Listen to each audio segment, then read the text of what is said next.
And I continued practicing, I think a year, 2 years ago, till the point I was a priest in this religion. And one night I had a dream that completely changed my entire perception of life, right? So before we start, I want to say this is not an indoctrination or convincing anyone about anything. This is more me sharing my testimony on how I have actually experienced, lived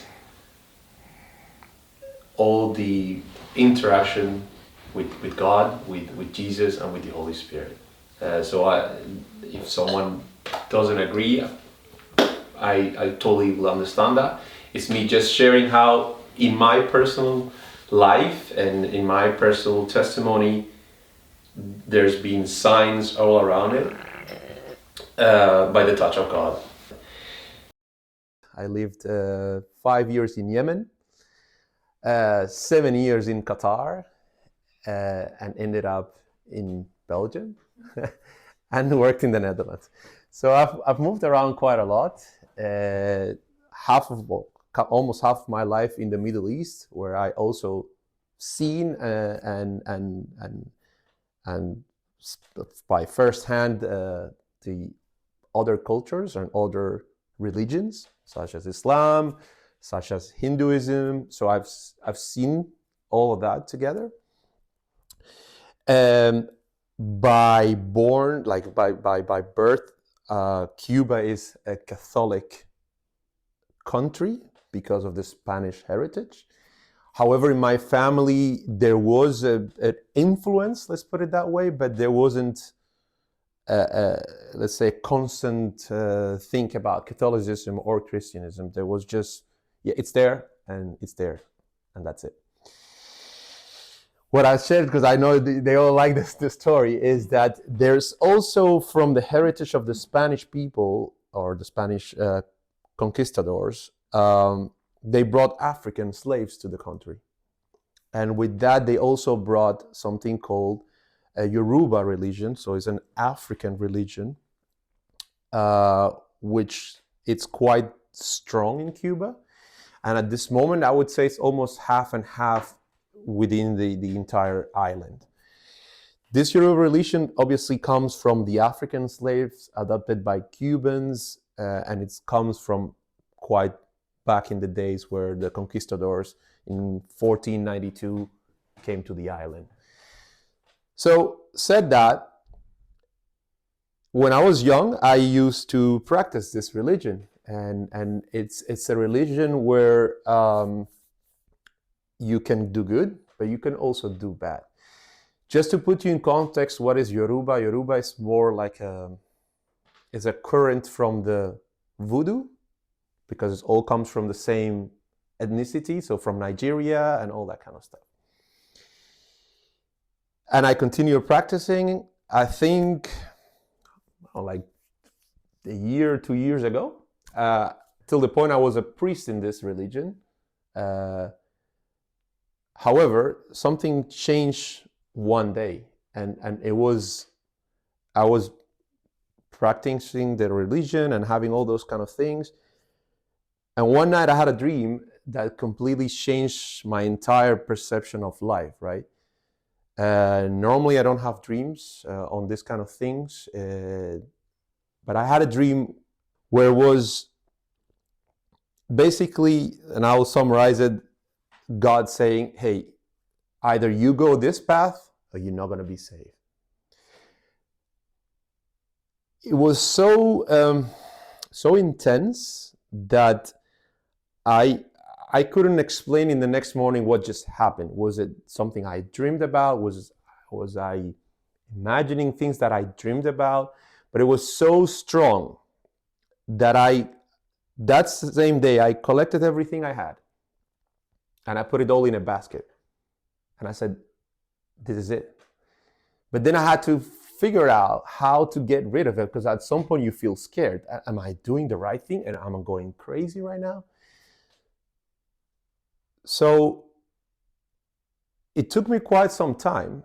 And I remember when I heard the voice that said, it's today. And I remember grabbing all in Albertine bags, putting it all together. And I remember driving my car to Amgen. That's how it works. And I was just praying, God, just without knowing anything about praying, because I didn't have a Bible, I didn't have anything. I said, just God, protect me.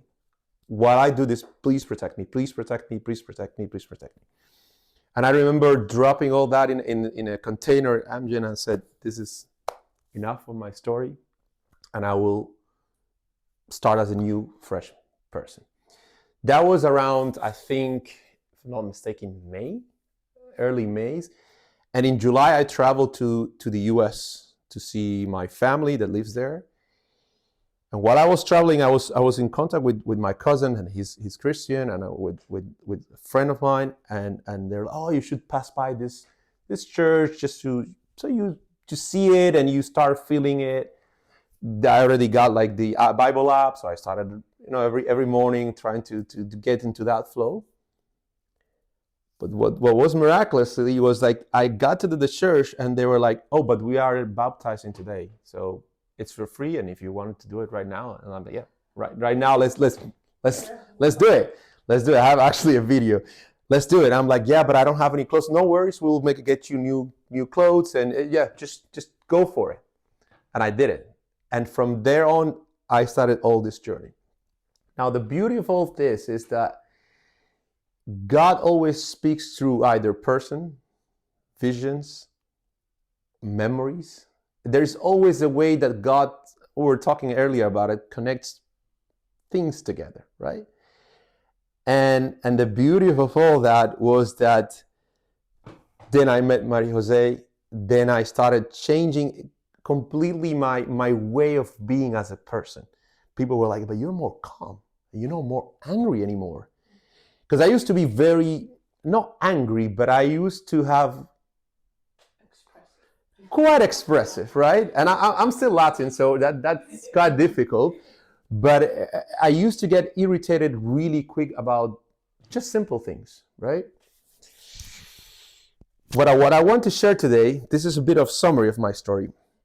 What I want to share today, when we had our first dinner, I was under the starting point of a burnout from work, where I want to touch today 3 points that I have experienced. And I don't think there would have been any way around it without God in my life. One of them is stress. And I kind of quoted a couple of things just to talk about it. The other one is being grateful, so gratefulness. And the last one is forgiveness. And why those three, right? So you go from being a very stressful situation where you don't know what's going on, what's happening right now, why you start asking questions, why did I deserve this? Why? Then you go for, but I'm being very ungrateful because I've given so much, so this is not correct. And of course, you create hate throughout this process. I'll quote two quotes, which is in Matthew, one of my favorite, I think, books of the Bible. And one of them is Matthew 11:28 that says, "Come to me all who are weary and burdened, and I'll give you rest." And the other one is, "Therefore I tell you, do not worry about life, what you will eat or what you will drink, or about your body, what you will wear. Is not life more than food, and the body more than clothes?" Sometimes we get stressed so much about things we cannot control in life. And this creates so much stress within us that if we only trust this, we wouldn't be there in the first place. We always have to keep the faith in front of anything in life. And if we keep the faith, none of this matters anymore. We tend to get agitated and to look way beyond and start living in the future without even living the present today. We learn from the past, we aim to the future, but we live the present. And sometimes we are so much focused on what's going to happen, not tomorrow, a week ahead of time, that we completely stopped living life and appreciating the small things, a sunset, a gathering, a coffee. Those small things actually makes happiness rather than a big car or a big house. Because if we aim that, I'm not saying you don't want to live better. That's humanly, but that's not happiness at all. We could live more with less. But because of the way this society is built and the way this broken world is built in right now, this is the let's say the goal of what everyone should achieve in life. So I honestly, when I went to the burnout, I had the feeling that they wanted to get rid of me from work, and there was so much emotions going on at that specific moment. And I remember praying every day and say, but God, just show me, what do I need to do? And the only answer I got back was, just stay calm. Trust me.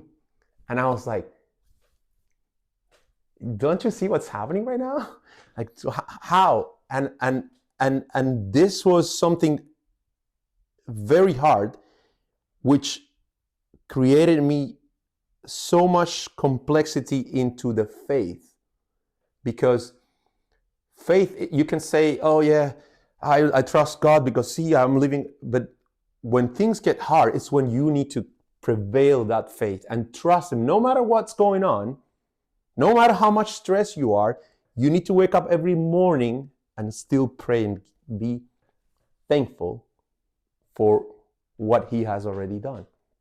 And that's why we go to the second part, which is thankful. And I want to quote something, or grateful.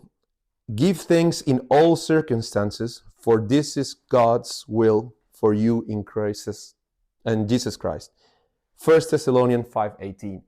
So sometimes we are so immersed in the what's happening next that we forgive all our prayers that we've done a week ago, a month ago, that's been already answered. But because we already so much in speeding time up front, we completely forget what we already asked for a week ago. And it's there, but yet we don't appreciate it and we're not grateful about it. You know, I tend to pray every single day of my life how grateful I am to have a plate of food on my table every single day, and to have the ways and the means to actually get food on my table. People don't appreciate those small things. People think this is a must. How many families don't have something to eat? Yet we think this is something normal. And I don't come from this side of the world, so I come from Cuba, which is quite of a poor country. And I remember my mom had to quite do a lot to give us food on our table, right? And there was no like, oh, but I don't want to eat this. No. This is the food. If you're hungry, you eat it. And that was it. So, said that, we need to be more grateful sometimes in what we do. And sometimes we just live the present and don't appreciate what we are having already done in the bag.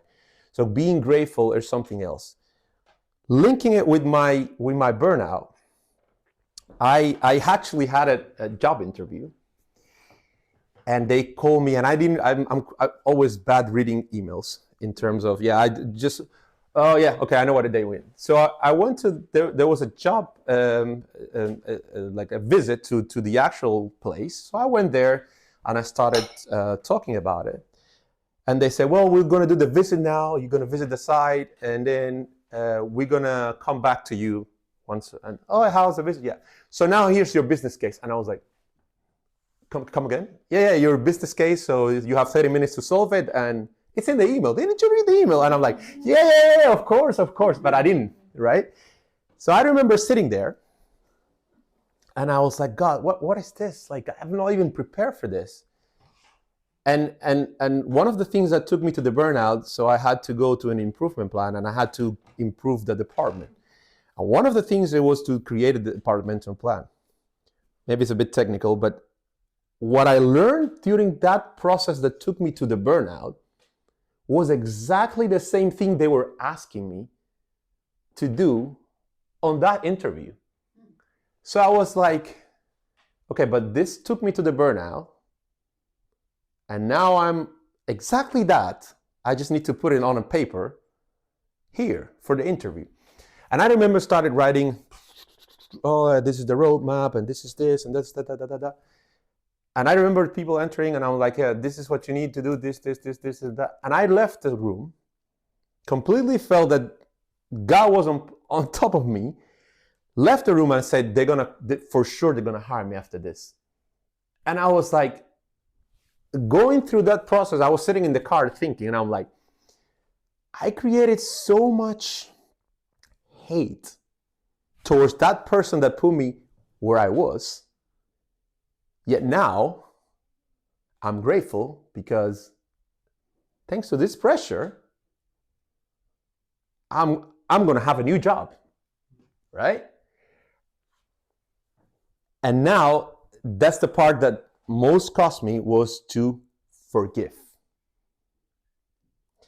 And that's the third part I wanted to talk about. And forgive is, there's in Ephesians 4:32, it says, be kind and compassionate to one another, forgiving each other, just as Christ God forgave you. And I think that was my last video about it. And forgiving, sometimes it feels like it's impossible. It's like whenever you think about it, it's like a fresh wound that comes back to you and revisits you exactly how it was, right? And letting it go can be really, really difficult. However, we've already been forgiven by God. Who are we to not forgive, right? And sometimes the most important thing, we're not doing it for them. We're doing it for us. So we can be free from ourselves. If we have that freedom, that leaves a room to heal. And I'm not saying that you forgive and the pain is not going to be there. The pain is going to be there. But what we do is we just choose not to carry that weight anymore. And then to move forward in life. And I think once we choose forgiveness, we choose freedom, we choose grace. And that's, for me, extremely powerful to move forward in life. And at some point I remember doing my reflection and I was like, I actually forgive him. Like, I know what he did was wrong, but I'm grateful that this happened and now this is where I am. I didn't take the job because they were offering less money, but but at the end of the day, what I want you to see is to explain a bit of the testimony on how God works out in these three stages. And the thing is, like, who's not stressed these days? Everyone is stressed. And trust me, I've been in situations, I've gone through a lot when I moved here in this country. But as long as you maintain the faith, there's always a path that God will give you. I know it's really hard to actually believe and to actually hold on to that. But if you actually try it, one day, just try it. Pray really from your heart. Don't read things, just say, God, I'm here. I need you to just show me. And not from a demanding part of like, I need you to give. No. How can I do this? Or how can you show me my path to glorify you? And that's sometimes what we kind of change and do. We try to, but I want this and I want that. That doesn't work that way. And everyone has their way of praying, and I, by any means, I'm saying. But sometimes if we try a different approach and give thanks for God for what we already have and what we already achieved in life, And then slowly we move into, hey, but how does this situation works in all this big, remember, we are just a puzzle in all this massive universe. And we're just a vessel for God to move us around. Maybe today is to connect with all of you, and tomorrow, I don't know, you store something in your head and that's what you shared to someone else. And that someone else is what needed to hear it, not us. But those are the things that I honestly think, when I think about stress, being grateful, and forgiveness, it's what rolls around the whole day. And we tempt not to be a bit ungrateful and sometimes, and a bit not just in what we actually have already. And we're, oh, but I wanted that, and I wanted the new shoes or the new phone. But how many people don't even have the ways and the means to get that, and you already have the last year's phone, and it's okay. And so those are the things, just talking about materialistic things, but we tend to live in a society very materialistic and more into this beauty concept of the world and all that kind of stuff, where that doesn't matter at all. So yeah, this is what I wanted to share with all of you today. If you have any questions, please do. I was wondering, what is the importance of the dream in your story from the beginning, but also in your now, the memory, the dream? Oh, absolutely. I think in a way, God was guiding me through a purpose, right? Or through His purpose. But I don't know if any of you experience that. So there are moments where I pray, that nothing happens. We're just praying and you're just connecting and that's it. But there are actually moments that it feels like you are shining, vibrating. I don't know how to explain that. And it's a whole shield that your whole body looks like it's radiating energy or shield. I don't know how to explain that. And that, for me, that's how I know I'm deeply connected at that specific moment. And that's my opinion, of course. It was so much impact on me that from a physical perspective, that I was like, oh, this needs to be real. There's no other way around it. Please be reminded, voodoo is about demons and dead and all that kind of stuff. And throughout that whole process, I never felt that. It was new. I never felt anything related to that. And I went through all many stages, and not nice or good to talk about. But I never had that feeling of I don't know, flaming or whatever you want to call it. And this is where, like, okay, this is new. And this is very much real. So what shall I do now? Like, and of course you wake up and you're like, okay, what the heck just happened here, and what shall I do right now? But then you start, and people can say, yeah, you're going crazy, which maybe I am. I swear I've never felt more peace inside me since I was born. And when I mean peace, is truly peace that not anything in this world can give you. Wow. So mooi. Like I have a peace that, and that's why I said I used to be very irritable, very stressed, and of course I'm not saying that sometimes I get stressed and worried. That's normal. I'm a human being. We are all sinners. But it's a less impact than what 2 years ago would have been. I think if 2 years ago, the Ariël of 2 years ago will be through this process right now, I don't know what will be the end of it.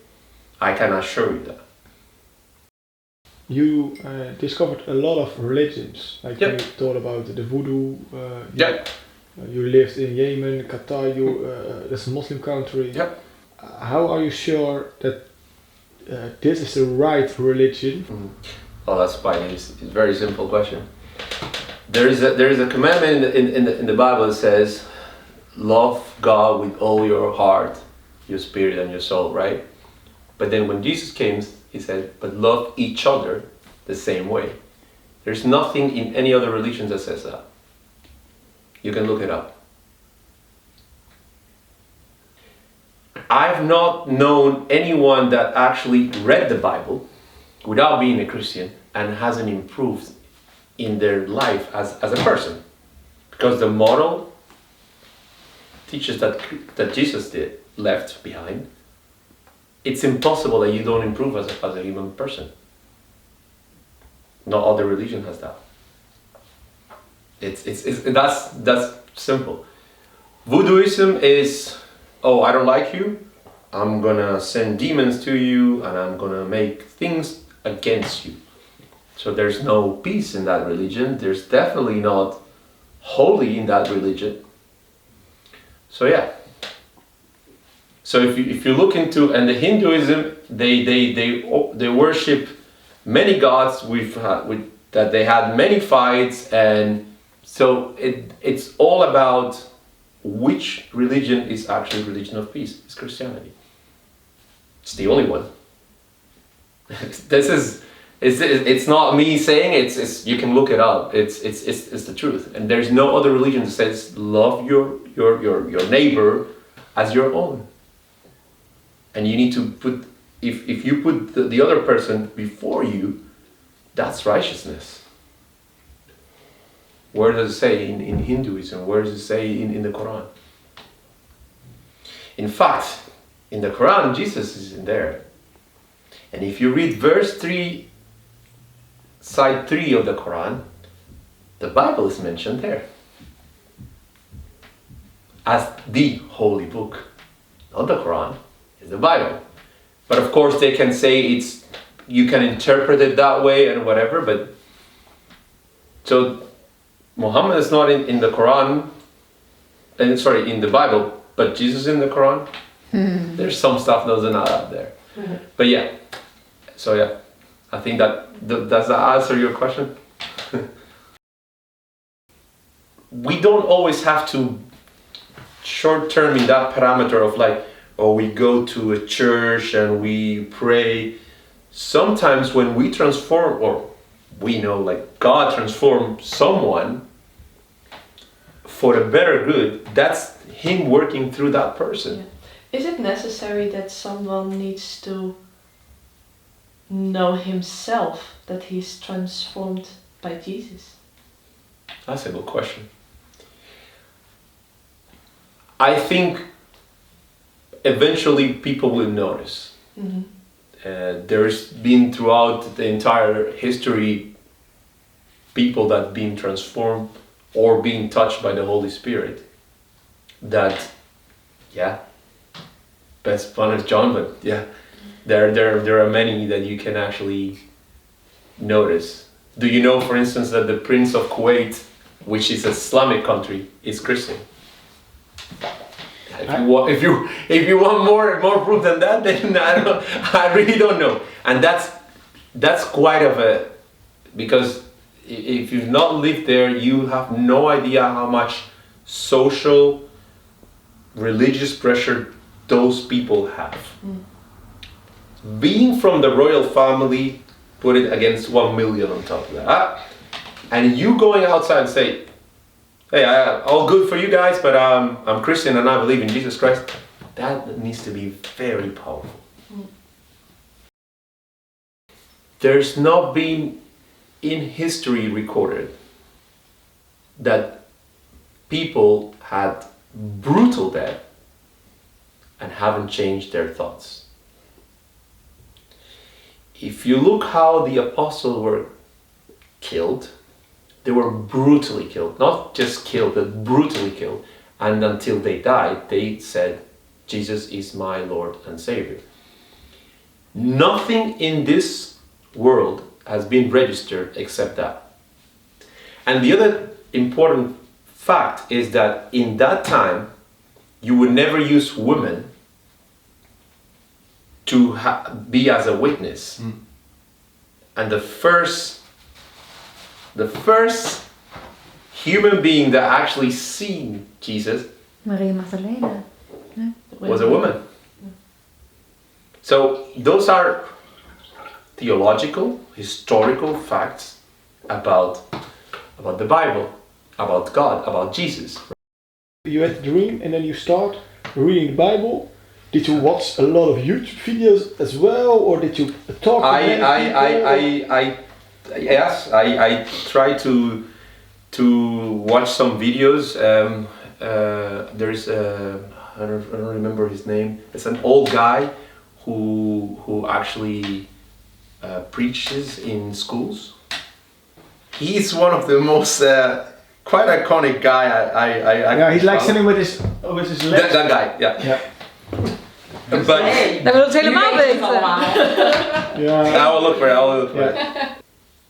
He's bringing his son as well. I forgive the man Yeah. who took my husband's life. Oh yeah, he also tells the stories. yeah. And talk to He people. preaches in a university. Yeah, and really good too.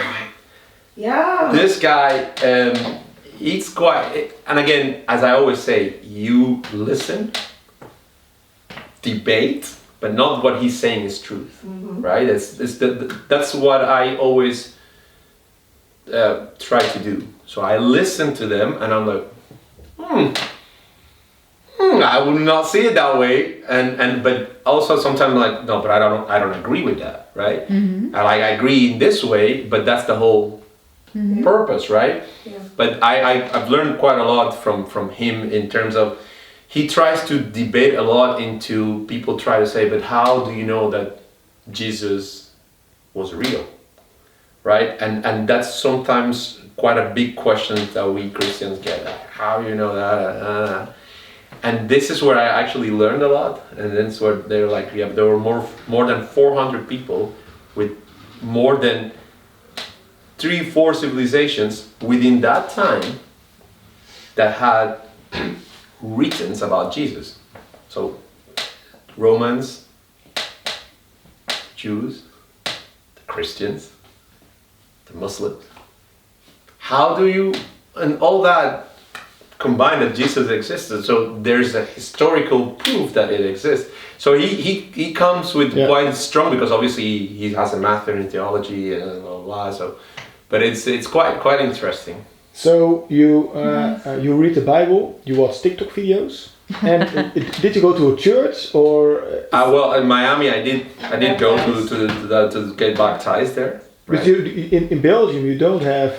No, so the problem I have, of course, is that obviously I speak English, and yeah, it's all either Vlaams or Dutch. But yeah, but this is kind of a church. Eh? Yes, it is. But it's This is the actual fact of a church, Yeah. where we all debate and we don't have one opinion. Yeah. This is the reality of a church. This is what actually, if you read the Bible, this is what Jesus actually entitled to be a church. The rest of the things came afterwards. But if you read what Jesus said, this is how it all started. Where people questioned, but how are you crazy? What are you doing? This is how it all started. Eh? Not like a church and all these magnificent things in the wilderness. This is how it all started. But we're not in the wilderness. But this is the core of what reality is about in terms of Jesus. And I'm not saying the other thing is not good. Not what I'm saying. But this is the actual how it should